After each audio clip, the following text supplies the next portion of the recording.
Fala aí, meu mano, beleza? Você provavelmente já ouviu falar de um personagem chamado Getúlio Vargas. Mas você sabe da importância que ele teve no processo de industrialização brasileiro? Eu sou o professor Cisley Aculano e vou te explicar um pouquinho sobre o Getúlio Vargas na nossa história. Primeiramente, se você está acompanhando a nossa saga do processo de industrialização brasileiro, você tem que ter parado no vídeo do século XIX. No vídeo do século XIX, nós explicamos de uma importante economia que foi a economia cafeeira. E ela vai ser responsável pelo acúmulo de capital, pela absorção de mão de obra, pela elaboração de uma infraestrutura e também de um mercado interno, o que vai permitir o surto industrial no final desse século. O surto industrial vai ser responsável pelo fortalecimento tanto econômico quanto político das oligarquias cafeeiras, que vão, é claro, a partir daí se alternar no poder no século XX com o objetivo de fazer valer os seus próprios interesses. Esses caras conseguiram lucrar muito com as exportações de café, inclusive foram os responsáveis por retardar o processo de abolição da escravidão no Brasil. Durante o período da Primeira Guerra foi o momento onde esse capital mais se acumulou. Acumulou de tal forma que eles começaram a investir inclusive nas bolsas de valores.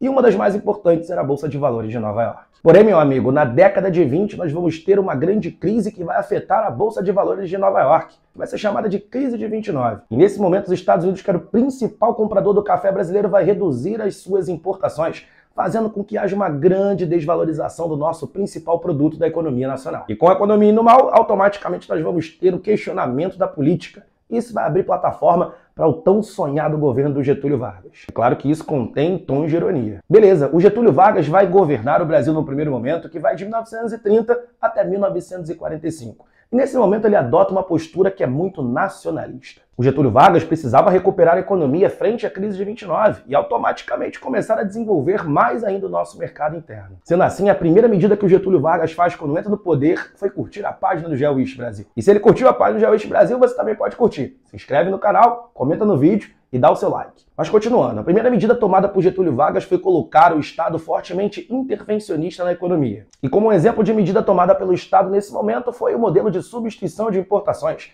que basicamente consistia na redução das importações e aumento da produção nacional. Sendo assim, o Estado começou a ser fortemente protecionista, fazendo medidas cambiais e fiscais para, claro, valorizar a produção do mercado interno. Como exemplo de medida cambial, o Estado desvalorizou fortemente a sua moeda, com o objetivo de tornar o produto lá de fora muito mais inacessível. E como exemplo de medida fiscal, a taxação de produtos importados era muito elevada, inclusive levando até a proibição de alguns produtos que eram fabricados nacionalmente. Desse jeito, Vargas mandava uma mensagem para aqueles caras que tinham dinheiro e estavam com medo de investir. Olha só, mano, investe aí no nosso mercado porque agora eu estou dando condições para que o seu produto seja consumido aqui no nosso mercado. E como uma medida paralela que reforçava essa ideia, nós podemos citar a CLT, que dava um poder aquisitivo para o nosso trabalhador e, consequentemente, formava um forte mercado consumidor. Isso vai dar muito certo na economia brasileira e a partir de 1939 nós vamos ter o período da Segunda Guerra Mundial. E como consequência da guerra, a Europa vai estar muito ligada nos seus próprios problemas e isso vai permitir o fortalecimento da nossa economia nacional. E nesse contexto da Segunda Guerra, o Estado vai promover grandes investimentos, sobretudo nas indústrias de base.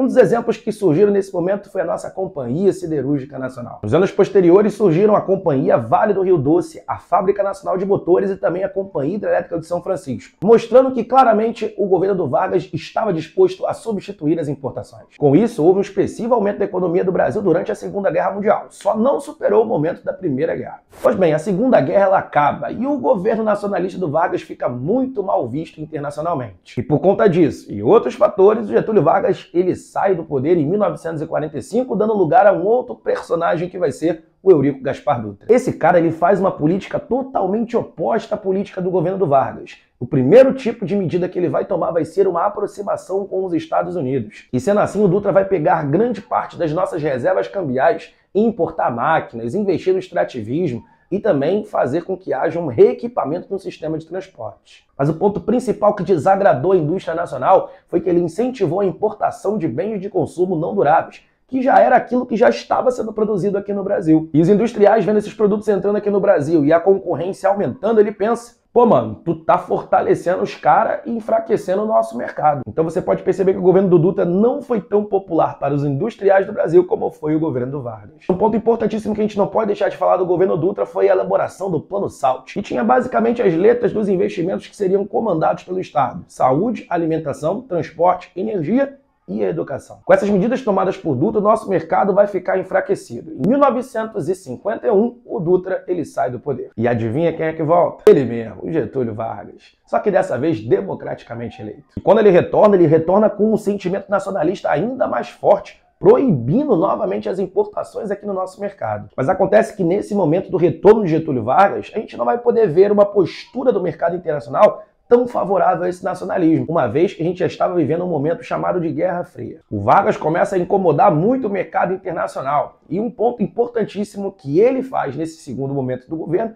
é a criação da Petrobras e o monopólio sobre o petróleo, acerca do slogan de "O petróleo é nosso". Junto a isso, outras medidas tomadas por Vargas nesse momento foi a criação da SPVA para poder trazer investimentos para a região do Complexo da Amazônia, bem como também a criação do Banco do Nordeste com o mesmo objetivo, só que para a região Nordeste. Um outro exemplo de medida tomada pelo governo do Vargas vai ser a criação do BNDES, que, de certa forma, vai ajudar a fortalecer o nosso mercado nacional. Pois bem, todas essas medidas por Vargas não agradaram muito o mundo liberal. E dessa forma, em 1954, o Vargas sai do poder, uma vez que tira sua própria vida. Agora, se você quer saber mais, em resumo, sobre o processo de industrialização do Brasil, fica aí com a gente. Tamo junto e um grande abraço.